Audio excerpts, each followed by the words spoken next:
Alors, Laurent Rossi liste toutes les raisons de croire à un titre d'ici 2025 pour Alpine.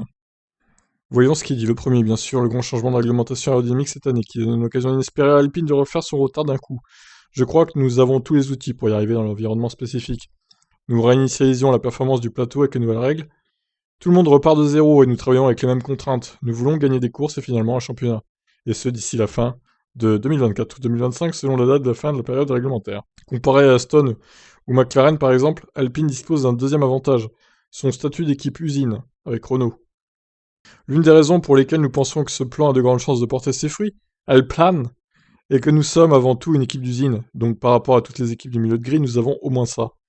C'est un facteur différentiel très déterminant, parce que même si l'unité de puissance n'est pas le principal moteur de la performance, elle en est quand même un, et son intégration dans le châssis et la performance aérodynamique qui en résulte en est un autre. Si vous maîtrisez bien cela, vous êtes très en forme. C'est une des choses qui nous donne un avantage potentiel. Nous pouvons trouver et faire un bien meilleur travail d'intégration d'un moteur puissant dans le châssis.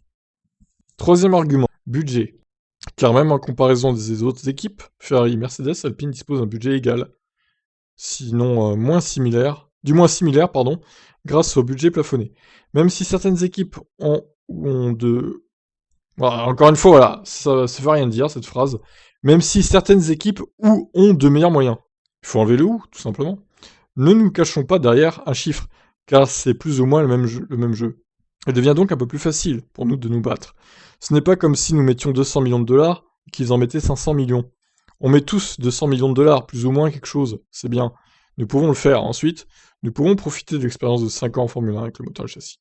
Dernier avantage, pouvoir bénéficier des retombées technologiques du groupe Renault, en particulier en matière d'intelligence artificielle, utile pour simuler des essais ou sur la production des pièces. L'an passé, Honda avait d'ailleurs bénéficié de l'apport de la division Jet du groupe japonais. Le point évoqué par Rossi pose enfin question. Comment comptabiliser les apports du groupe Renault dans les budgets plafonnés? Nous avons la stabilité qu'offre le groupe Renault pour 5 à 10 ans de financement constant, et aussi les actifs. Le fait que la Formule 1 évolue de plus en plus vers de moins en moins d'essais physiques sur piste, avec de plus en plus de simulations et d'analyses de données, dans le groupe Renault, nous avons des scientifiques, de l'apprentissage automatique de l'IA. Ouais, tout ça c'est de la branlette quoi. J'ai même pas envie de finir, mais qui voit Alpine champion du monde, hein, vraiment. Hein. Alors, je dis pas qu'ils feront des bonnes perfs, mais de là à être champion du monde, vraiment, quand tu vois qu'il y a des monstres comme Ferrari, Mercedes, Red Bull, même McLaren qui peut revenir au sommet, Aston Martin aussi, ne pas les oublier. Alpine, honnêtement, j'y crois pas. Ils pourront peut-être faire 3-4e au classement constructeur au mieux, avec des victoires de temps en temps à la régulière, mais le titre, non.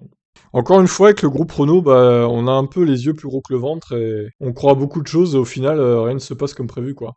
On est loin des années 2000, hein. Surtout 2005-2006, quoi. Bon, ben voilà, je vous laisse réagir. Vous y croyez, vous, à un titre d'Alpine? Moi, non. Allez, ciao.